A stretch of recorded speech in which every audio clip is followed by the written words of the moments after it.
Hello, hello, hello. Happy Thursday. I hope everybody's having a great day, a great week. As always, we are heading into June. I can't believe we're heading into summer already. Time flies when you're having fun. All right, so let's, as always, start off with some wins. So drop them in the chat. I'm also going to start off with my win. So my win is that, well, I'm going to say we're doing the challenge, within our members. The Beachbody Bestie Challenge, and it's going really, really well. I'm really happy and excited to see everybody, um, like losing the weight and just the motivation and the excitement and everything like that. It's really awesome to see. The promise was, lose at least 5 pounds in the 6 weeks, or you get your full money back. And so it's really nice to see everybody hitting those milestones and even more. And just really, really growing at a faster speed because the excitement and the momentum and the pressure is there, right? So love it. That's my win. And today we're going to be talking about progressive overload and RIR. So, a lot of you already kind of know progressive overload and RIR. So sometimes it's just a good reminder, like I always say. And some of you might still be confused, and that's really okay. And some of you might be totally brand new to this. It's okay as well. So, progressive overload and RIR, they really go hand in hand. I'm going to start off with progressive overload. So progressive overload, all it means is you are continuously putting more stimulus and you're challenging your muscles more. And you can do this in different ways. You can do this by going up in reps while using the same weight. You can do this by going up in weight while doing this like the same rep range. Um, and you can also do this by, kind of changing RIR. But Darcy and I will always have full control over the RIR. My cat, there's a basket beside me. She's not chunky, but she like looks so chunky, and she almost fell out of the basket. So, fun little story. Anyway, so progressive overload, two ways that I want you guys to really focus in on. One, as always make sure your form is really solid. That's why I did a live last Thursday on form and muscle connection. Make sure those two are really locked down, then focus on progressive overload. Now, I don't want you to be spending months being like, okay, my form could be a bit better and like not getting into progressive overload. This may take like a workout to get that, but then nothing more than that. And if you're really challenged with it, shoot us a message because we'll give you more specific direction with it. So make sure those two are locked down. And now when you're going in to do an exercise, let's say that you have squats, 3 sets of 8 to 12 reps. Classic. So what you're going to want to do is let's say that you are doing 9 reps, and you've hit true failure. And true failure, this will be really important for RIR.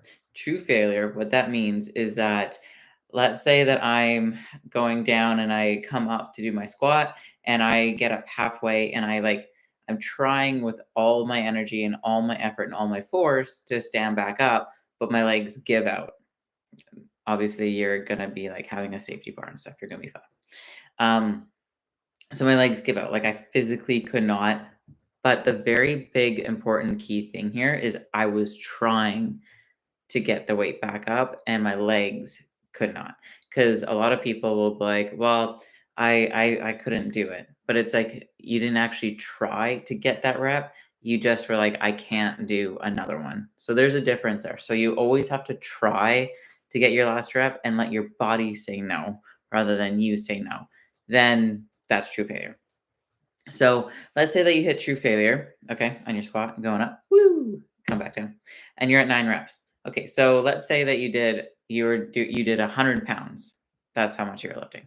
The next week, what I want you to do is either your rep range was 8 to 12 reps, so I want you to try to go to 10 reps or even 11 reps. And then the next week after that, let's say you got 10 reps the next week. I want you to aim for 11 reps or 12 reps. And you keep doing that until you get up to the very high end rep range. that we've given you. So for this example, it's 8 to 12, right? So you started off at 9. You're using the same weight. So you're using 100 pounds every single week, but you're just going up in reps. And then let's say you hit 12 reps for all 3 sets. Amazing. So what you do the next time is you're going to then increase your weight. You can increase your weight by, um, I'd probably recommend about 10 pounds a side. That would be quite challenging, but that'll be good because legs are pretty strong. So that's a safe bet. So we can go up to 120 pounds for squats. And that should bring you right back down to like the 8 to 10. You might get 8 reps, you might get 10 reps, but you have the 8 to 12 rep range. So you do that until you hit true failure. And then let's say you're at 120 pounds and you got to 10 reps that time. And then the next week you're going to aim for 11, and then next week you're going to aim for 12. And then once you get to 12, you just increase your weight. And then that's how you keep stacking it. And that's what progressive overload is. You're just challenging your muscle. You're putting more stimulus on the muscle that you did. Compared to the last week. So it's like building, building, building, building, building, building. And that's how we build muscle.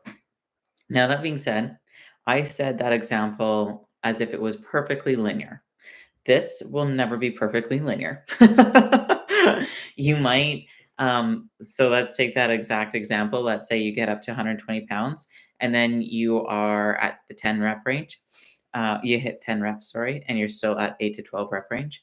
You might be at 10 reps for a couple weeks before you're actually, or even a few weeks before you're able to get up to 11 or 12 reps. And then you might be stuck at, let's say you go up from there and you're 140 pounds or 130 pounds doing squats and you're at 8 reps. You might be there for a few weeks before being able to go up. And you might also, even without going up in reps, like it might just take you a little while just to even get up from like the 8 rep area to the 12 rep area. So that's totally normal. I never want everybody to think like every single week you should be going up in weight or reps. I want your focus to be going up in weight or reps every single week, but I do not want your expectations to be that you 100% will. Multiple reasons why. One, our body just doesn't work that way. Two, it's kind of like the scale. There's like so many factors going on. If you didn't get enough sleep, if your body's under a bit more stress, which everything stresses us out. It's annoying how so many things stresses our body out. But anyways, that's just the reality of it. So if you're a bit more stressed out, if you are depending on your monthly cycle, where you're at with that will heavily influence it. If you're perimenopausal, menopausal, postmenopausal, there's so many things going on that can dictate this. So anybody who's listening who still has a period, your luteal phase will normally always be your weakest phase. So it's the week before, normally is the weakest time of your actual 4-month cycle, 4-week cycle. Can you imagine if you had a period every 4 months? Oh, that'd be lovely. Anyways, and your 4-week cycle. And so then you have your bleeding. I find now, research shows that it's the luteal phase that's the weakest, and your bleeding is actually you pick up. But from my experience with working with so many other ladies, women, it really depends. Some people are fine the week before. It might dip a little bit, but it might crash during their bleeding cycle. Fine. And some women will crash in the week before, but they'll be solid on their bleeding cycle, or it'll slightly pick up. So it depends, and that's totally fine. And it might also change from month to month. I've had it change from month to month for me. Sometimes I'm like, I call it period power. I'm like, oh, I got period power when I'm on my period and my strength goes up. But there's times where I do not have period power. So, yeah. Anyways, so that we're talking about progressive overload. Don't know how I got into the cycles. So that's all what progressive overload is just break it down into how simple it is. It's just you're challenging your muscle more than you did the week before. Now, RIR, how RIR ties into this? Great question. Thank you for asking. RIR, all it means is reps in reserve. So reps, doing a bicep curl, This is a rep. And then I stop. How many more reps did I stop before I hit true failure? So how many reps did I keep in reserve before hitting true failure? So that's all the scale is when did I stop? And then how many more reps could I have done to hit that true failure that I already explained? Remember, true failure is when your body physically cannot do it while you are still trying to do it. Because again, I'm not going to explain that again because I'm sure you guys are annoyed with how many times I repeat myself. So let's use the squat example just for fun. 8 to 12 reps for squats, right? Okay, so let's say I did like I mentioned, 100 pounds. I only did 9 reps. And for the first example, I said I hit true failure. That means my RIR would be 0 because there was no reps that I kept in the tank before I hit failure because I hit failure at 9 reps. Now, if I were to stop at 8 reps, then that means that there would be 1 rep left in the tank before I would have hit true failure. Because remember, I hit true failure at 9. Now, let's say that I hit true failure at 11 reps, but I stopped at 8. Then that means that there would be 3 reps. May as well show my nail polish. 3 reps left in the tank before hitting true failure. And the reason why we use this is because one, we want to make sure you guys are pushing hard enough, but we also want to do it strategically with your programming. So when we make a program, you might be able you will see RIR for every single exercise, unless it's something like you're holding a plank for a certain amount of time or something like that. But almost every single exercise will have RIR because I want you to use this. We want you to use this to gauge when to stop in that exercise. So, for example, let's do another one. Bicep curls. Let's say I'm doing 10 to 15, because why not? And I gave you 2 RIR. Okay, so 10 to 15 reps, 2 RIR, and I stop at 10. That should mean that my 12th rep was going to be hitting true failure. Now, most people really struggle not so much with that concept, but with gauging how many reps they are actually away from true failure.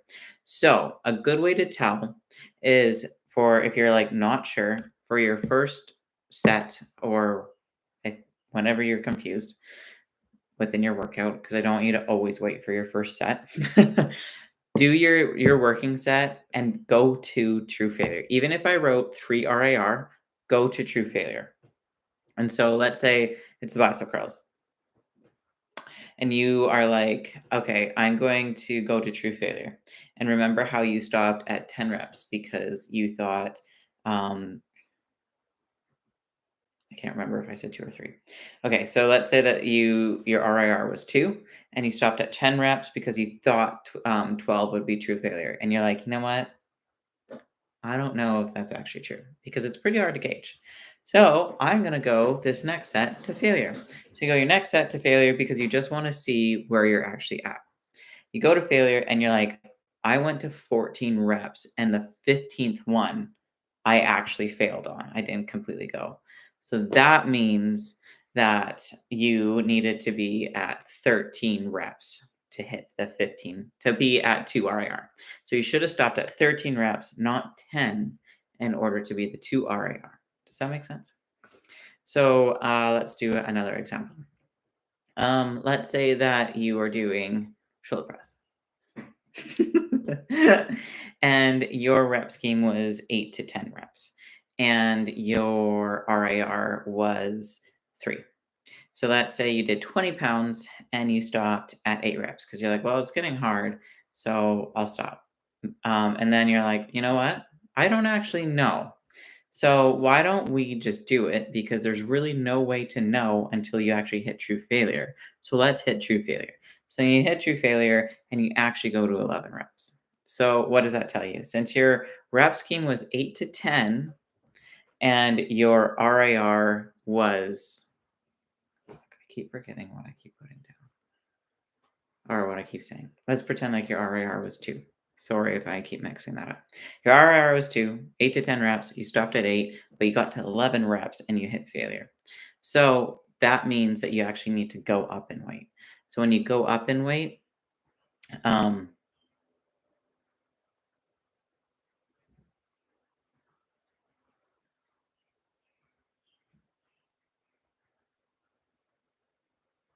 I totally lost my train of thought. My apologies. And this is live, so this is awesome. Recording this.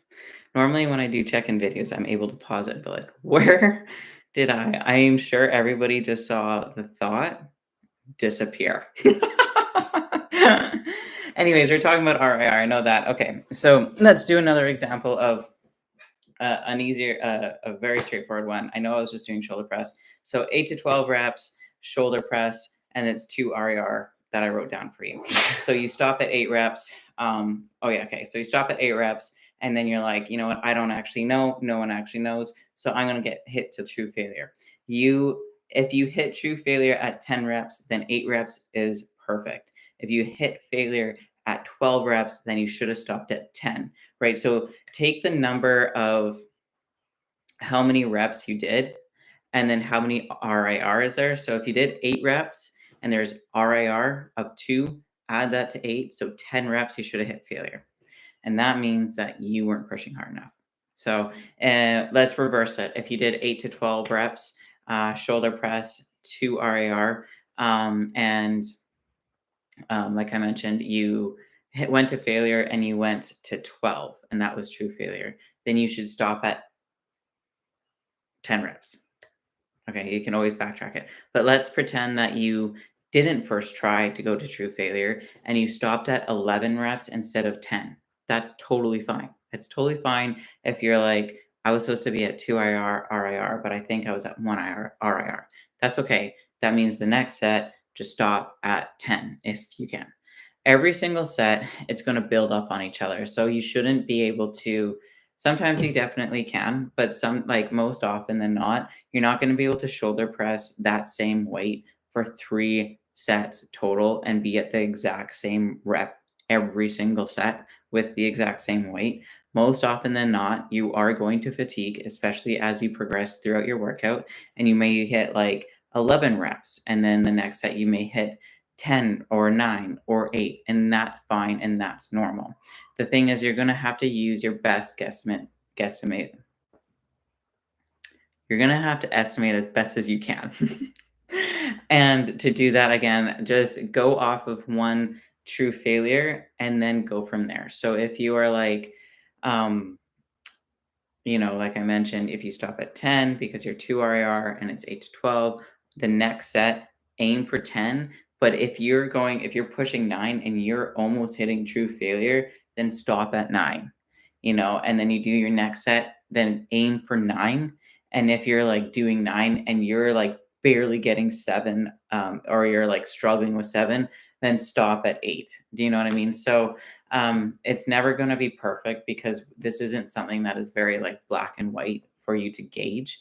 But that is the best way to gauge and progress from there. I know that I totally blanked, so I'm sorry if I confused the daylights out of you. My apologies. But anyways, drop down any sort of questions or comments, either in the WhatsApp group or shoot it over to Darcy and myself, and we can help clarify anything. I know that if you're still sitting there being like, "Ah, I kind of get it, but I don't fully get it," that's totally okay. Shoot us a message. We'll explain it again in another way. And then, yeah, we can go from there. So when you watch this in the WhatsApp group, hashtag replay. And if you can hashtag replay, you can write down a win. And they're both very important. And we can see who watches it. So I want to see you guys being commenting on this stuff. And I will see you guys all in the WhatsApp group. I hope you guys have a fantastic weekend. Enjoy the weather. I think I'm just trying to think, most of my clients have reported awesome weather. There's only like a couple. So if you have good weather, take advantage of it, enjoy it, and yeah, have a great weekend.